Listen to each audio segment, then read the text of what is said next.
జై శ్రీరామ్. శ్రీమాత్రే నమః. శ్రీ గురుభ్యో నమః. 2024 సంవత్సరం జూన్ నెల 30వ తారీఖు నుంచి 2024 సంవత్సరం నవంబర్ 15వ తారీఖు వరకు కూడా నవగ్రహాల్లో ఒక గ్రహానికి సంబంధించిన ఒక ప్రత్యేక గ్రహస్థితి చోటు చేసుకోబోతోంది ఖగోళంలో. ఆ ప్రత్యేక గ్రహస్థితి అందరి కర్మకారకుడైన శనీశ్వరుడు వల్ల ఏర్పడుతూ ఉంది. శనీశ్వరుడు వక్రిస్తూ ఉన్నాడు. 30వ తారీఖు నుంచి నవంబర్ 15వ తారీఖు వరకు వక్రగతిలో ఆయన ఉంటున్నాడు. వక్రగతిలో ఆయన ఉండడం వల్ల ద్వాదశ రాశుల వాళ్ళకి ఎలాంటి పరిణామాలు చోటు చేసుకోబోతున్నాయి? శుభ పరిణామాలు చోటు చేసుకోబోతున్నాయా, లేదా ఏదైనా విషయంలో జాగ్రత్తలు సూచిస్తుందా? ఇలాంటి తదితర విషయాలన్నీ కూడా ఒక మేజర్ ప్లానెట్స్ని మనం కన్సిడరేషన్లో తీసుకుంటాం. ఇప్పుడు శనీశ్వరుడు కానివ్వండి, గురుదేవుడు కానివ్వండి, రాహుకేతు దేవుళ్ళు కానివ్వండి, వీళ్ళు నలుగురు ఏదన్నా ప్రత్యేక గ్రహస్థితి అంటే ఇప్పుడు శనీశ్వరుడు గురు భగవానుడు వక్రంలోకి వెళ్ళిన రాశులు మారిన రాహు శనికేతులు వీళ్ళిద్దరూ రాశులు మారినా కూడా డెఫినెట్గా అదొక ప్రత్యేక ఇంపాక్ట్ ద్వాదశ రాశుల వాళ్ళకి, ద్వాదశ లగ్నాల వాళ్ళకి కూడా ఉంటుంది. అసలు ఆ ఇంపాక్ట్ ఏ విధంగా ఉండబోతుంది అన్న విషయాన్ని మనం చూద్దాము. ద్వాదశ రాశుల వాళ్ళకి అసలు శనీశ్వరుడు వక్రగతిలో ఉంటూ ఏ విధమైన స్పెషల్ సిగ్నిఫికెన్స్ని సూచిస్తున్నాడు, ఈ విషయాన్ని ముందు మనం ఒక్కసారి చూద్దాము. కుంభరాశిలో ఉండి స్వస్థానగతుడైన శనీశ్వరుడు వక్రగతిలోకి వెళ్తూ ఉన్నాడు. ఈ వక్రగతి ఆయనకి అంటే ఈ 2.5 సంవత్సరాలు, ఆయన ఒక్కొక్క రాశిలో 2.5 సంవత్సరాలు ఉంటారు, ఇది మనందరికీ తెలిసిందే. 2.5 సంవత్సరాల్లో ఆయన ఇవ్వాల్సినవి ఏదన్నా గుడ్ కర్మాస్ కానీ బ్యాడ్ కర్మాస్ కానీ జనరల్గా అయితే జన్మజాతకంలో ఏదైనా గ్రహం వక్రించి ఉంది అంటే పాస్ట్ లైఫ్లో ఏదైనా ఒక పని సగంలో ఆపేసామని కానివ్వండి, ఏదైనా ఒక డిజైర్ అన్ఫుల్ఫిల్డ్ డిజైర్స్ ఏమన్నా ఉన్నా కూడా ఆ గ్రహం వక్రగతిలోకి వెళ్తుంది. ఇది మనకి పరాశర సంహితలో ఉంది.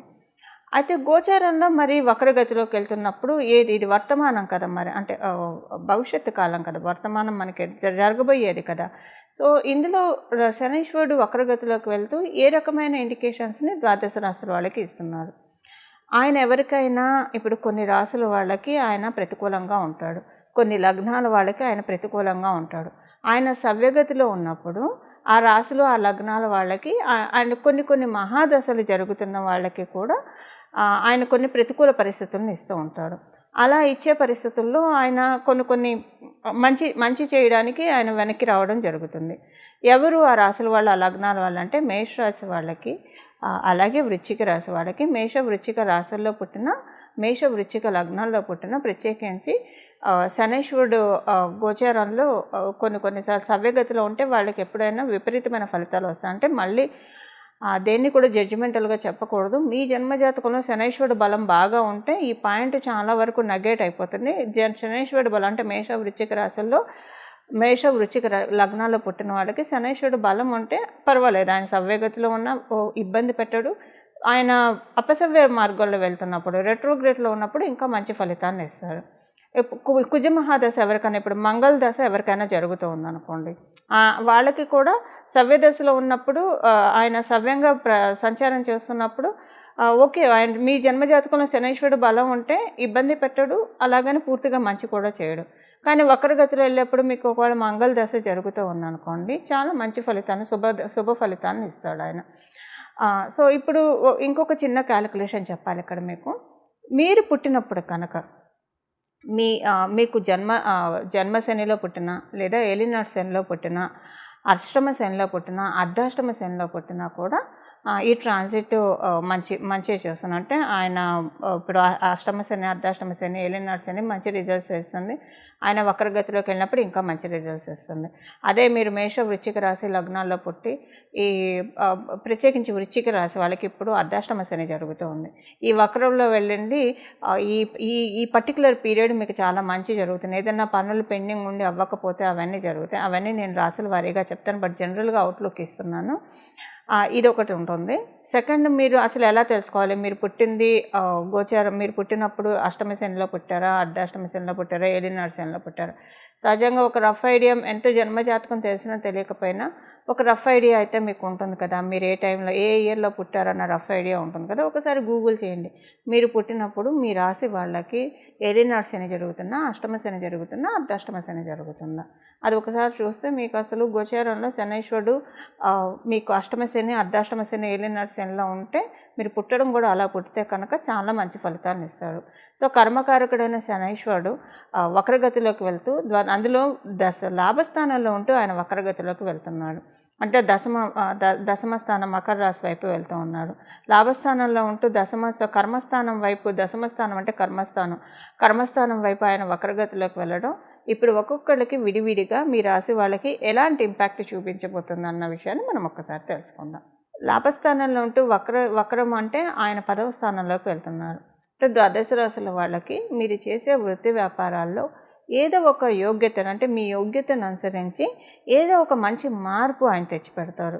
ఇప్పుడు అందరూ చాలామంది మనకి కొంత పాపులేషను వర్కింగ్లో ఉంటారు, కొంత పాపులేషను బిజినెస్ చేస్తూ ఉంటారు, కొంత పాపులేషన్ ఫ్రీలాన్స్ వర్క్స్ చేస్తూ ఉంటారు. మీ అందరికీ ఓకే, ఏదో ఒక మీ యోగ్యతను అనుసరించి మీకు తగు ఫలితాలను ఆయన లాభస్థానంలో వక్రిస్తూ మీకు ప్రసాదిస్తాడు. అయితే ఇప్పుడు కొంతమంది గృహిణీలు ఉంటారు, సీనియర్ సిటిజన్స్ ఉంటారు. మరి వీళ్ళ మాట ఏంటి? చక్కగా గృహిణులుగా వాళ్ళ ధర్మాన్ని, వాళ్ళ కర్తవ్యాన్ని వాళ్ళు నిర్వర్తిస్తూ ఉంటారు. అలాగే సీనియర్ సిటిజన్స్ ఉంటారు. మరి వీళ్ళకి ఆయన అపసవ్య మార్గంలో వెళ్తూ ఏం చేస్తారంటే, సొసైటీలో మీకు ఒక మంచి పలుకుబడిని, ఉన్నతిని, అందరూ మిమ్మల్ని గుర్తించడము, అందరితోటి మంచి రిలేషన్ ఉండడము, అలాగే మీ ఇంట్లో ఉన్న వాళ్ళకి, గోచారంలో మీకు వచ్చింది కాబట్టి మీ ఇంట్లో ఉన్న వాళ్ళకి ఏదైనా ఒక ప్లస్ జరుగుతుంది. సో మీ ఇంట్లో ఉన్న వాళ్ళు, ఇప్పుడు సపోజ్ ఆడవాళ్ళు గృహిణులు అనుకోండి, మీ శ్రీవారు వర్కింగ్ అయితే వారికి కలిసి వస్తే మరి అవంతా మీకే కదండి, మీకు మీ పిల్లలకే కదా, సో మీ కుటుంబం వరకే కాబట్టి అలా మీకు సంతోషము, సౌభాగ్యము చేకూరుతుంది. అదే సీనియర్ సిటిజన్స్ అనుకోండి, మీ పిల్లలు వృత్తి వ్యాపారాల్లో బాగా రాణించారు అనుకోండి, తల్లిదండ్రులు పిల్లలు బాగా రాణిస్తుంటే అందరికంటే ఎక్కువగా ఆనందించే వాళ్ళలో ఫస్ట్ నిస్సందేహంగా తల్లిదండ్రులే ఉంటారు ఎవరికైనా. సో అది మీకు సంతోషదాయకమే కదా. ఇలా మీకు గృహిణులకే కావచ్చు, సీనియర్ సిటిజన్స్కే కావచ్చు, ఇలా మన ఫలితాలను అప్లికేబిలిటీ చేసుకోవాలి. అలా ఉద్యోగం కోసం కొంతమంది ఎదురు చూస్తూ ఉంటారు. వ్యాపారము స్టార్ట్ చేసి వాళ్ళకి చేసిన బిజినెస్ కలిసి రాక నైరాశ్యంతో ఎదురు చూస్తూ ఉంటారు. వీళ్ళందరికీ కూడా శనైశ్వరుడు ఏదో ఒక మంచి మార్పు తేబోతూ ఉన్నాడు. అవేంటో మీ రాశుల వారిగా ఇప్పుడు తెలుసుకుందాం. మేషరాశిలో పుట్టిన వాళ్ళకి శనైశ్వరుడు వక్రగతి. నేను స్టార్టింగ్లో చెప్పినట్లు మేషరాశిలో పుట్టిన వాళ్ళకి శనైశ్వరుడు ఎప్పుడు కుంభరాశి అనే కాదు, ఏ రాశిలోకి వెళ్ళి ఆయన వక్రించినా కూడా మీరు సెలబ్రేట్ చేసుకునే టైము. ఏ విషయాల్లో ఎందుకు సెలబ్రేట్ చేసుకోవాలి? ఇప్పుడు ఆయన లాభస్థానం అంటే ఆయన ఒక్కొక్క రాశిలో ఉండి వక్రిస్తూ ఉంటే ఒక్కొక్క రకమైన ఫలితాలు ఉంటాయి. ఇప్పుడు ఆయన మీకు లాభరాశిలో ఉండి వక్రిస్తూ ఉన్నాడు అంటే మీరు ఏ విషయంలో అయినా బాగా స్ట్రెస్కు లోనే బాగా నలిగిపోతూ ఉంటే వాటిల్లోంచి రిలీఫ్, ముందు ఊరట వచ్చేస్తుంది. అంటే అమ్మయ్య అని ఊపిరి తీసుకునే పరిస్థితులు మీకు ఇస్తాడు. అది ఒకటి. రెండవది ఏంటంటే ఫైనాన్షియల్గా ఏమన్నా ప్రాజెక్ట్స్ ఏమన్నా చేపట్టి ఉంటే కనుక వాటికి సంబంధించిన మంచి రిజల్ట్స్, అంటే మీరు ఊహించిన దానికంటే లేదా అనుకోని విధంగా మంచి మార్పులు ఫైనాన్షియల్గా ఆయన సూచిస్తాడు. అది రెండవ మార్పు. మూడవది ఏంటంటే అక్కడి నుంచి మీకు ఆయన పిల్లలకి సంబంధించింది కావచ్చు, ఇలాంటి విషయాల్లో మీరు సంతానం కోసం ప్రయత్నిస్తూ ఉన్నా లేదా సంతానానికి సంబంధించిన ఇబ్బందులు ఏమైనా ఎదుర్కొంటూ ఉంటే వాటిల్లోంచి మిమ్మల్ని బయటపడేస్తాడు. ఇది మూడవ మార్పు. సంతానానికి సంబంధించిన విషయాల్లో, సంతానానికి సంబంధించిన పురోభివృద్ధి, మీరు ఏ రకమైన పురోభివృద్ధి కోరుకుంటున్నారో అలాంటి పురోభివృద్ధి, అలాగే మీ ఆలోచనలు, మీ ప్రణాళికలు ఇవన్నీ కూడా సఫలీకృతం కాకుండా మీరు ఏమన్నా ఇబ్బంది పడుతూ ఉంటే అవన్నీ సఫలీకృతం అవ్వడము. మంత్రభావం చాలా యాక్టివ్లో ఉంది ఈ సమయంలో. మీరు ఏదన్నా మంత్రం తీసుకుంటే కనుక దాన్ని ఎక్కువగా జపం చేయడానికి ప్రయత్నించండి. ఆ విషయంలో మీకు చక్కటి అనుకూలతలు ఉంటాయి. లేదా ఏదైనా ఒక మంత్రాన్ని మీకు తెలిసిన గురువుల దగ్గర నుంచి ఉపదేశం తీసుకొని ఈ టైంలో ప్రత్యేకించి చేయడానికి ప్రయత్నించండి. లేదా మీకు తెలిసిన ఏ నామమైనా కూడా భగవంతుడి నామాన్ని పట్టుకోవడానికి ప్రయత్నించండి. చాలా మంచి ఫలితాలు వస్తాయి. దీంతోపాటు మీకు కనుక ఆరోగ్య సమస్యలు ఏమన్నా ఉంటే ఆరోగ్య సమస్యల నుంచి మీకు ఒక మంచి వైద్యుడి సూచన, సలహా ద్వారా వాటి నుంచి త్వరితగతిన బయటపడటానికి కూడా చాలా చక్కటి అవకాశం ఉంది. ఇవి మేషరాశి వాళ్ళకి శనైశ్వరుడు వక్రగతిలోకి వెళ్తూ ప్రసాదించే చక్కటి ఫలితాలు. మీకైతే ఇంకా సూచనలు, జాగ్రత్తలు ఏం అవసరం లేదు. ఎందుకంటే మీకు లాభస్థానంలో ఉండి ఆయన మేలే చేస్తాడు. ఎంతైనా కాలపురుషుడు కుండలిలో లాభస్థానంలో ఉన్నాడు కాబట్టి ద్వాదశ రాశుల వాళ్ళకి ఆయన మంచి ఇంపాక్టే ఇస్తాడు. బట్ స్టిల్ మీ రాష్ట్రాధిపతికి శనీశ్వరుడికి అనుకూలం కాదు కాబట్టి కొంచెం ఇన్నాళ్ళు కొన్ని విషయాలు స్ట్రెస్ అయితే తీసుకున్నారు. ఇప్పుడు ఆ స్ట్రెస్ నుంచి బయటపడే సమయం కాబట్టి అన్ని మంచి ఫలితాలు, శుభ ఫలితాలు మేషరాశి వాళ్ళకు ఉన్నాయని చెప్పచ్చు. చూసారు కదండి, మీ రాశి వాళ్ళకి శనీశ్వరుడు వక్రగతిలోకి వెళ్తూ ఎలాంటి ఫలితాన్ని ఇస్తూ ఉన్నారో. అయితే ద్వాదశ రాశుల వాళ్ళకి, ద్వాదశ లగ్నాల వాళ్ళకి శనీశ్వరుడు మీకు యోగించే స్థితిలో ఉన్నా, యోగించే స్థితిలో లేకపోయినా, సపోజ్ మంగళ దశ జరిగే వాళ్ళకి మీకు శనీశ్వరుడు బలం బాగా జన్మజాతకంలో ఉంటే, ఆయన సవ్యగతిలో ఉంటే పెద్దగా ఇబ్బంది పెట్టడు. అపసవ్య మార్గంలో ఉంటే మటుకు మంచి ఫలితాన్ని ఇస్తాడు. అలాగంటే మీకు మంగళ మహాదశ జరుగుతూ ఉన్నా, మంగళ అంతర్దశ జరుగుతూ ఉన్నా ఈ పాయింట్ అప్లికేబిలిటీ ఉంటుంది. లేదా మీ జన్మజాతకంలో శనీశ్వరుడు మరియు మంగళ వీళ్ళిద్దరూ కలిసి కనుక ఉంటే అప్పుడు కూడా సేమ్ సిచ్యువేషన్ ఉంటుంది. ఆయన సవ్యగతిలో కంటే అపసవ్యగతిలో వెళ్ళినప్పుడే మంచి ఫలితాన్ని ఇస్తారు. సో ఇవన్నీ అసలు తెలిసినా తెలియకపోయినా శనీశ్వరుడు అపసవ్య గతి మీకు మంచి ఫలితాన్ని తెచ్చిపెట్టాలంటే అయితే ఇప్పుడు మనం ఏ పరిహారం చేయాలి? నేను మొదట చెప్పినట్లు ఇప్పుడు కొంతమంది నిరుద్యోగులు ఉంటారు, ఉద్యోగం కోసం ప్రయత్నిస్తూ ఉంటారు. అలాగే వ్యాపారంలో అభివృద్ధి సరిగ్గా లేకుండా బాధపడుతూ ఉంటారు. అంటే ఉద్యోగం చేస్తూ వాళ్ళ శ్రమని కూర్చి వాళ్ళ ఎఫర్ట్స్ని పెట్టేవాళ్ళు ఉంటారు. వ్యాపారం చేస్తూ వాళ్ళ ఎఫర్ట్స్ని పెట్టి వాళ్ళు ఉన్నంతలో సంతృప్తిగా ఉన్నవాళ్ళు ఉంటారు. ప్రయత్నాలు సఫలీకృతం కాక ఇబ్బంది పడుతున్న వాళ్ళు ఉంటారు. ఆల్రెడీ మీరు వృత్తి వ్యాపారాల్లో ఉంటే అందులో కలిసి వచ్చే విధంగా శనీశ్వరుడు ఇప్పుడు తోడ్పాటునిస్తాడు ఈ పరిహారం చేసుకుంటే, ఆయన వక్రగతిలో ఉన్నాడు కాబట్టి. అలాగే నిరుద్యోగులకి ఇప్పుడు ఈ పరిహారం బాగా ఉపయోగపడుతుంది ఉద్యోగం తొందరగా రావడానికి. ఆయన అంటే తల్లిదండ్రులకు ముద్దొచ్చినప్పుడే చంకెక్కాలి అన్నట్లు ఇప్పుడు ఆయన ఈ కరుణించే స్టేజ్లో ఉన్నాడు కాబట్టి పరిహారాలు చేసుకోవడం వల్ల, చిన్న పరిహారాలు చేసుకోవడం వల్ల వెంటనే ఆయన స్వతరంగా వరాలను ప్రసాదిస్తారు. అది నిరుద్యోగులకు ఉద్యోగం రావడానికి బాసట అవుతుంది ఈ పరిహారము. అలాగే ఇప్పుడు వ్యాపారం పెట్టి అస్సలు ముందుకు సాగాక చాలామంది ఇబ్బంది పడుతూ ఉంటారు. ల్యాండ్ సేల్కి పెట్టి ముందుకు సాగాక ఇబ్బంది పడుతూ ఉంటారు. ఏదైనా భూమి కొనాలి, కొంతమంది డబ్బులు కట్టేసి ఉంటారు కానీ ఆ ప్రాపర్టీ కన్స్ట్రక్షన్ మటుకు పూర్తిగా కాదు, అలా ఇబ్బంది పడేవాళ్ళు ఉంటారు. స్థలం లేదా ఇల్లు కొనుక్కోలేక ఇబ్బంది పడుతూ ఉన్నవాళ్ళు, అంటే ఈ ప్రయత్నాల్లో ఉన్న వాళ్ళ వరకు మాత్రమే ఈ ప్రయత్నాల్లో ఉన్నవాళ్ళు ఈ పరిహారం చేసుకోవడం వల్ల వాళ్ళకి కూడా అవన్నీ సఫలీకృతం అవుతాయి. ఇప్పుడు మనం పరిహారానికి వెళ్దాము. ఈ పరిహారం ద్వాదశ రాశుల వాళ్ళకి, ద్వాదశ లగ్నాల వాళ్ళకి కలిపి అందరికీ కలిపి ఒకటే పరిహారం ఉంటుంది. ప్రతిరోజు భాగవతంలోని గజేంద్ర మోక్ష ఘట్టం చదవడం, వినడం ఇది చేస్తే కనుక మన జీవితంలో ఉన్న కష్టాల నుంచి, దుఃఖాల నుంచి భగవంతుడు, కృష్ణ పరమాత్ముడు మనల్ని గట్టెక్కిస్తాడు. ఈ గజేంద్ర మోక్షము మీరు చదవడం, మీకు బాగా చదివే అలవాటు ఉన్న వాళ్ళైతే చదివేసుకోండి హాయిగా, లేదా వినడానికైనా ప్రయత్నించండి ప్రతిరోజు. కనీసం రోజు కుదరకపోయినా శనీశ్వరుడు వారమైన శనివారం అయినా సరే కనీసం వినడానికి ప్రయత్నించండి.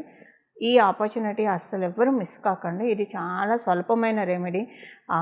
భాగవతాన్ని చదవడం వల్ల పెచ్చు పుణ్యం వస్తుంది, బహులాభాలు ఉంటాయి, ఇది మనందరికీ తెలిసిన విషయమే. అందులో గజేంద్ర మోక్ష ఘట్టం వినడం వల్ల ఇందులో మీరు చేయాల్సిందల్లా మీ టైం కొంత కేటాయించాలి. మనకు అసలు భగవంతుడు సమయాన్ని ఇచ్చింది, ఈ జీవితాన్ని ఇచ్చిందే భగవంతుడు. మన పనులు మనం చేసుకుంటే నిత్య దైనందిన జీవితంలో మన బ్రతికి, మన ఆహారానికి, మన జీవించడానికి కావాల్సినంత సంపాదించుకుంటూ రిమైనింగ్ టైం అంతా భగవంతుడి ధ్యానంలో గడపడానికే మనకి సమయం ఉన్నది. సమయాన్ని జాగ్రత్తగా యూటిలైజ్ చేసుకునే శనీశ్వరుడు డిసిప్లిన్ సూచిస్తాడు. సో ఎవరైతే టైం వేస్ట్ చేయకుండా ఉత్తగా అంటే వ్యర్థ ప్రసంగాలతోటి లేదా చిట్ చాట్ తోటి ఇలా కాకుండా ప్రొడక్టివ్గా టైంని ఉపయోగించుకోవడానికి ప్రయత్నించండి. ప్రొడక్టివ్గా టైం ఉపయోగించుకోవడానికి ప్రయత్నించే వాళ్ళంటే శనీశ్వరుడికి బహుప్రీతులు అవుతారు. వాళ్ళని ఆయన ఇబ్బంది పెట్టాడు, ఎందుకంటే ఆయన క్రమశిక్షణని సూచిస్తాడు కాబట్టి. సో మీ టైం మీరు ఎంత క్వాలిటీగా, ఎంత ప్రొడక్టివ్గా యూజ్ చేసుకుంటున్నారో ఇది ఒక చెక్ పెట్టుకోండి. తర్వాత గజేంద్ర మోక్షం వినడానికి ప్రయత్నించండి ప్రతిరోజు కూడా. ఇలా గజేంద్ర మోక్షాన్ని వినడం వలన మీకు అంటే ఏ విషయంలో అయితే నలిగిపోతూ ఉన్నారో ఆ విషయం నుంచి బయటకు వచ్చేస్తారు. అందులో ఇప్పుడు ఆయన కుంభరాశిలో ఉండి వక్రగతిలోకి వెళ్తున్నాడు. ఆయన కుంభరాశి నుంచి మీనరాశిలోకి వెళ్తే మళ్ళీ కుంభరాశిలోకి రావడానికి 30 సంవత్సరాలు పడుతుంది. సో ఇప్పుడు ఉన్నవాళ్ళు చాలా అదృష్టవంతులు అని చెప్పాలి. ఈ ఈ రెట్రోగ్రేషన్లో ఉన్నప్పుడు ఈ పరిహారం చేసుకోవడం వల్ల కనీసం ఇక్కడి నుంచి ఒక 6-7 సంవత్సరాల వరకు డోకా లేకుండా మంచి మార్పుల్ని కైవసం చేసుకోవడానికి డెఫినెట్గా గజేంద్ర మోక్షం ఉపయోగపడుతుంది. ఇలా గజేంద్ర మోక్షాన్ని మీరు ప్రతిరోజు చదవడం వినడం, రోజు కుదరని వాళ్ళు కనీసం శనివారం పూట వినడానికైతే వితౌట్ ఎనీ ఫెయిల్ ప్రయత్నించండి.